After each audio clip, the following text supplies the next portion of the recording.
కరీంనగర్లో ఆదిరిపోయే bridal collections మీకోసం కేవలం ఫిబ్రవరి 1 వరకు మాత్రమే సిరి jewellers tower circle Karimnagar.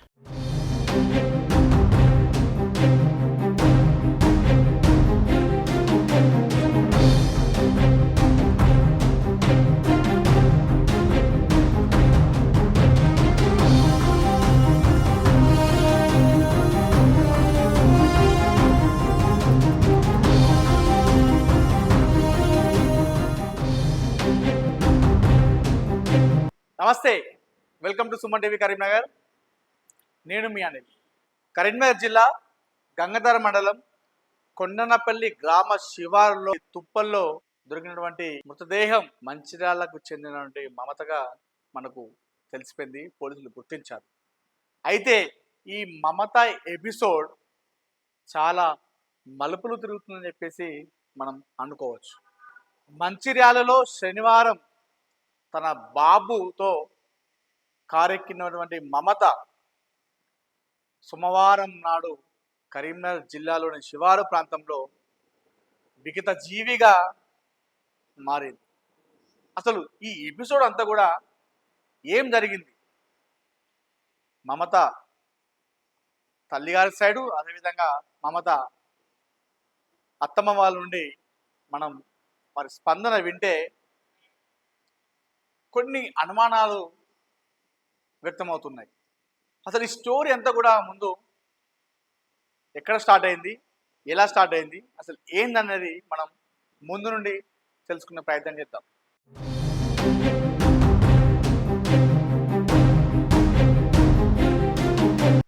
Mancherial జిల్లా కాశీపేట మండలం, అదేవిధంగా కాశీపేట గ్రామానికి చెందినటువంటి భరత్, అదేవిధంగా కుమ్రంభీం ఆసిఫాబాద్ జిల్లా పెంచికలపేట గ్రామానికి చెందిన మమతకు 6 సంవత్సరాల కింద ఇన్స్టాగ్రామ్లో ఇద్దరికి పరిచయం ఏర్పడింది.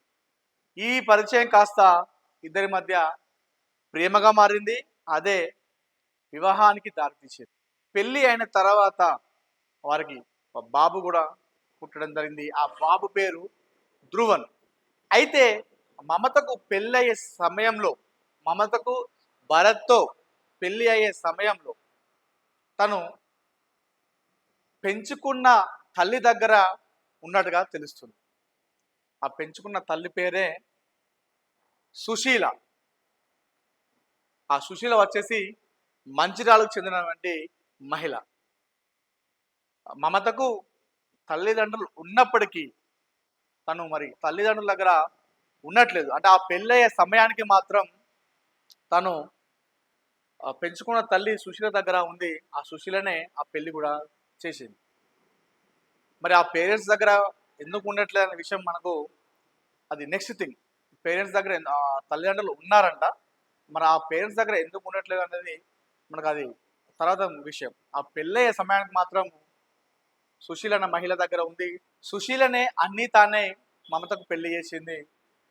అయితే ఆ పెళ్ళిన తర్వాత కూడా భరత్, అదేవిధంగా మమత బాబుతోని చాలా బాగానే ఉన్నారు, చాలా మంచిగా ఉన్నారు. కానీ అప్పుడప్పుడు గొడవలు అయితే ఉన్నాయని చెప్పేసి ఈ సుశీల చెప్తున్న పరిస్థితి, గొడవలు ఏం లేవని చెప్పేసి ఈ భరత్ అమ్మ వాళ్ళు చెప్తున్న పరిస్థితి. అటు భరత్ అమ్మ వాళ్ళ సైడు, అదేవిధంగా మమత వాళ్ళ అమ్మ వాళ్ళ సైడు ఎవరి వాదన ఎలా ఉన్నా ఆ గొడవలు జరిగాయా లేదా వారిద్దరి మధ్య అనేది విషయము వారిద్దరూ వారిపైన వీరు, వీరిపైన వారు చెప్పుకుంటున్నారు. కానీ ఆ విషయం అయితే మనకు చివరిగా పోలీసులు చెప్తారు. అయితే 3 సంవత్సరాల బాబు కూడా ఉన్నాడు. మొన్న సుమన్ టీవీ ప్రశ్నించగా ఆ పెంచుకున్న తల్లి ఎవరైతే ఉన్నారో సుశీల చెప్పిందంటే, భరత్తో గొడవ పెట్టుకొని మా ఇంటికి వచ్చింది, మంచిర్యాలకు వచ్చింది అని చెప్పేసి సుశీల చెప్తున్న పరిస్థితి. ఆ సుశీల దగ్గరే ఎవరైతే పెంచుకుని తల్లి ఉన్నారో ఆ సుశీల దగ్గరే మమత తమ్ముడు ఉన్నారు. ఆ మమత తమ్ముడు కూడా సుశీల దగ్గరనే పెరుగుతున్నాడు. ఆ సుశీల దగ్గరే ఉంటున్న పరిస్థితి ప్రస్తుతానికి కూడా. ఆ తమ్ముడు కూడా వాళ్ళ పేరెంట్స్ దగ్గర ఉండట్లేదు. అయితే ఆ పెళ్ళయ్యే సమయానికి ఎవరైతే ఆ మమత ఉందో ఆ మమత భరత్తో లవ్ మ్యారేజ్ చేసుకున్న సమయానికి మాకు పేరెంట్స్ ఎవరు లేరు, మాకు ఒక వదిన ఉంది అని చెప్పేసి చెప్పడం జరిగిందట. తమ్ముడు కూడా లేడు అని చెప్పేసి ఎవరు లేరని చెప్పేసి వీరికి చెప్పడం జరిగిందట. పెళ్ళైన తర్వాత మాకు ఒక అక్క ఉంది, తమ్ముడు ఉన్నారని చెప్పేసి చెప్పడం జరిగినట్టుగా భరత్ వాళ్ళ కుటుంబ సభ్యులు చెప్తున్న పరిస్థితి. అయితే గొడవ పెట్టుకొని మా ఇంటికి వచ్చింది అన్నట్టుగా సుశీల చెప్తున్న పరిస్థితి, పెంచుకున్న తల్లి చెప్తున్న పరిస్థితి. మొన్న శనివారం రోజున సుశీల అప్పాలు చేస్తున్న క్రమంలో ఆయిల్ ప్యాకెట్స్ కోసం అని అడగగా నేను వెళ్ళి తీసుకొస్తానని చెప్పేసి మమత బయటికి వెళ్ళింది. ఆ బయటికి వెళ్తున్న క్రమంలో ఆ 3 ఏళ్ల ధ్రువన్ అనే బాబుని కూడా తీసుకెళ్ళింది. అయితే ఆ పెంచుకున్న తల్లి ఏం చెప్పిందంటే, మనకు బాబుని తీసుకెళ్తున్నావు, నువ్వు ఒక్కదాన్ని వెళ్ళి నువ్వు ఒక్కదాన్ని షాప్కి వెళ్ళి తీసుకురా అంటే, లేదు లేదు నేను బాబు తీసుకెళ్తాను, వాడికి కూడా షాప్లో కురుకురే కొనిస్తాను అని చెప్పి బయటికి వెళ్ళింది.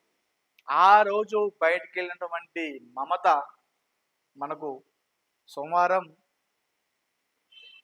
కరీంనగర్లో శోభంగా కనిపించింది. ఆ బయటికి వెళ్ళిన తర్వాత దృశ్యాలు మనం చూసుకుంటే తను ఫోన్ మాట్లాడుకుంటూ, అక్కడ సీసీ కెమెరాలో ఫుటేజ్లో మనకు కనిపించింది, ఫోన్ మాట్లాడుకుంటూ మమత తన బాబుతో వెళ్ళి తనే స్వయంగా డోర్ తీసి ఆ బాబుని ఎక్కించి తను ఎక్కింది.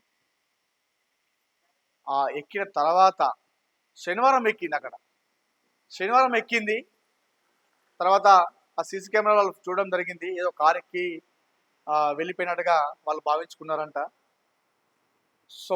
మంగళవారం నాడు సుమన్ టీవీలో వచ్చిన కథనాన్ని చూసి ఆ పెంచుకున్న తల్లి సుశీల అమ్మాయి కనిపించట్లేదు అని సుమన్ టీవీలో వచ్చిన కథనం చూసి మంచిర్యాలకి వెళ్ళి అక్కడ కంప్లైంట్ చేయడం జరిగింది. మరి ఈ 2 రోజులు ఎందుకు కంప్లైంట్ చేయలేదు సుశీల అనేది వీరి వాదన. ఒక మహిళ ఇంటి నుండి వెళ్ళిపోతే, ఒక బాబుతో వెళ్ళిపోతే, తను వెళ్ళిపోయింది కూడా నైట్ డ్రెస్ మీద వెళ్ళిపోయింది, మరి తిరిగి రాకపోతే కనీసం మాకు చెప్పాల్సిన అవసరం లేదా అనేది భరత్ కుటుంబ సభ్యుల వాదన. శనివారం ఎక్కినటువంటి మమత సోమవారం నాడు మనకి ఇక్కడ శవంగా తెలియదు. మరి ఈ 2 రోజులు ఆ కారులో తను ఎక్కడికి వెళ్ళింది అనేది ఇంకా సస్పెన్స్ గానే ఉంది. ఆ 2 రోజులు కారులోనే ప్రయాణం అయ్యారా, లేదంటే ఎక్కడైనా వాళ్ళు స్టే చేయడం జరిగింది అనేది ఇంకా పోలీసులు చెప్పాల్సిన పరిస్థితి ఉంది. ప్రస్తుతం అయితే ఆ బాబు గురించి 3 బృందాలుగా పోలీసులు విడిపోయి వెతుకుతున్నారు, ఆ బాబు ఎక్కడని చెప్పేసి. ఆ 2 రోజులు అయితే ఏదైతే గ్యాప్ ఉందో ఆ 2 రోజులనే ఇదంతా జరిగినట్టుగా మనం భావించుకోవచ్చు. శనివారం కారెక్కినటువంటి మమత అన్న మహిళ తాను ఆ కారెక్కిన సందర్భంలో తనే ఫోన్ మాట్లాడుతూ వెళ్ళి స్వయంగా ఎక్కింది, బలవంతంగా ఎక్కలేదు. మరి వారు ఖచ్చితంగా ఆ మమతకు తెలిసిన వాళ్ళే ఉండి ఉంటారు. ఎందుకంటే మనం ఆ సీన్లో చూసుకుంటే మనకు కనిపిస్తుంది, ఆ సీనరీ అంతా కూడా మనకు అట్లా కనిపిస్తుంది. తను ఈజీగా వెళ్ళి కారు ఎక్కిందంటే మమతకు తెలిసిన వాళ్ళే అయి ఉంటారు ఆ కారు ఎక్కించుకుంది కూడా. మరి సోమవారం నాడు ఇక్కడ మనకు శవం లభించింది అంటే ఈ 2 రోజుల వ్యవధిలో ఇక్కడ స్టే చేసి ఉండాలి వారు, లేదంటే ఆ కారులోనే ప్రయాణం చేస్తూ ఉండాలి. మరి ఆ కారులో ఎక్కిన క్రమంలో ఎవరైతే అందులో ఉన్నారో, అందులో ఉన్నటువంటి వారికి మమతకి మధ్యలో ఏదైనా గొడవ జరిగి ఉండాలి. ఆ గొడవ జరిగి ఈ ఆమెను హతమార్చి ఉండాలి, లేదంటే ఎక్కడికైనా స్టే చేసిన సమయంలో వారిద్దరి మధ్యలో వాదన వల్ల వారి మధ్య గొడవ జరిగి ఇదంతా జరిగి ఉండాలి. ఈ కారులో ఎపిసోడ్ తర్వాత సోమవారం సాయంత్రం 4 గంటలకు అక్కడ మనకు కొట్టరపల్లి దగ్గర కొంతమంది చూసి పోలీసులకు సమాచారం అందించారు. అదంతా ఓకే ఉంది. ఆ కారు ఇద్దరు ఎక్కారు, మమత ఎక్కింది, మమతో పాటు 3 ఏళ్ల బాబు ధ్రువన్ కూడా ఎక్కాడు. మరి ఇప్పటికీ ఆ బాబు ఎక్కడ ఉన్నాడనే విషయం కూడా పోలీసులు కాలుస్తున్న పరిస్థితి. మరి ఆ బాబును ఏం చేసి ఉంటారు, ఆ బాబుడు కిడ్నాప్ చేశారా, మరి ఇంకెక్కడికైనా తీసుకెళ్లారనేది కూడా ఇంకా సస్పెన్స్ ఉంది. మనం నిన్న వాయిస్ తీసుకున్నప్పుడు మమత కుటుంబ సభ్యులు, అదేవిధంగా భరత్ కుటుంబ సభ్యులు వాయిస్ తీసుకున్న సందర్భంలో ఎవరు కూడా ఇటు మమత కుటుంబ సభ్యుల నుండి మా అమ్మాయిని చంపిన వాళ్ళను, హతమార్చిన వాళ్ళను శిక్షించాలని చెప్పేసి ఎవరు అనలేదు. అదేవిధంగా భరత్ నుండి కుటుంబ సభ్యులు కూడా మా వదినను, మా కోడల్ని ఇలా చేసిన వాళ్ళని కఠినంగా శిక్షించాలని చెప్పేసి ఇరువురు కూడా ఎవరు అనలేదు. ఇరువురు కూడా చెప్తుంది ఒక్కడే, మా బాబును మాకు అప్పగించనని చెప్తున్నారు కానీ ఇదంతా ఎవరు చేశారు, ఎందుకు చేశారు, వారిని పట్టుకోవాలి, వారిని శిక్షించాలనేది మాత్రం ఎవరు అనట్లేదు. ఇక్కడే అందరికీ కాస్త డౌట్స్ రేస్ అవుతున్నాయి చాలా మంది కూడా. ఒక బాబును తీసుకొచ్చి ఇవ్వండి అన్నట్టుగా ఇరువురు చెప్తున్నారు కానీ ఈ విషయంలో మరి ఎందుకు చెప్పట్లే అనేది చాలా మంది వాదన కూడా. బాబు ఒకవేళ కారులో ఉన్న సమయంలో ఆ మమత ముఖం పైన చూసుకుంటే చాలా దెబ్బలు ఉన్నాయి. ముక్కు మీద, మూతి మీద చాలా దాడి చేసినట్టుగా చాలా రక్త మరకలు కనిపిస్తున్నాయి. అదేవిధంగా మనకు మెడపైన చున్నితో బిగించినట్టు కూడా మనకు ఆనవాళ్ళు ఉన్నాయి. ఒకవేళ కారులో కనుక అలా చేసినట్టయితే ఆ బాబు ఆ పక్కనే ఉన్నాడు కారులో. బాబు చాలా భయపడి ఉండాలి, చాలా ఏడుస్తుండాలి. ఆ బాబు వాళ్ళు చెప్తున్న పరిస్థితి ఏంటంటే ఆ బాబు కంట ఒక పావు గంట 20 నిమిషాలు ఏడుస్తే ఫిట్స్ కూడా వస్తుందంట. తన ఆరోగ్యం కూడా బాగాలేదన్నట్టు కూడా చెప్తున్నారు. మరి ఈ 3 రోజుల నుండి, ఈ 3-4 రోజుల నుండి ఆ బాబు తమ కుటుంబ సభ్యుల దగ్గర లేడు. మరి ఎవరి దగ్గర ఉన్నాడు, తన ఆరోగ్య పరిస్థితి ఎలా ఉంది, వాళ్ళు కిడ్నాప్ చేసి ఉంచారా, ఇంకేమైనా చేశారనేది ఇంకా కొలిక్కి రాలేదు. పోలీసులు గాలిస్తున్నారు.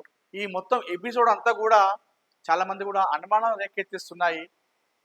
ఈ చివరిగా ఈ మమత ఎపిసోడ్ ఎటువైపు మలుపు తిరుగుతుందో అనే విషయం పైన చాలా మంది అనుమానాలు రేకెత్తిస్తున్నారు. చాలా మంది ఈ విషయం పైన చాలా మంది దృష్టి కూడా పెట్టడం జరిగింది. 3 ఏళ్ల ధ్రువన్ బాబు ఎక్కడ అనేది చాలా మంది కూడా మనల్ని అడుగుతున్న పరిస్థితి. సుమన్ టీవీకి చాలా మంది ఫోన్ చేసి కూడా ఈ ధ్రువన్ అనే బాబు ఎక్కడున్నాడు, దొరికాడు అన్నట్టుగా చాలా మంది అడుగుతున్నారు. ఈ ఎపిసోడ్ చివరికి ఎలా మలుపులు తిరుగుతుందో వేచి చూడాలి. కెమెరా పర్సన్ ప్రేమ్ చింటుతో అనిల్, సుమన్ టీవీ, కరీంనగర్.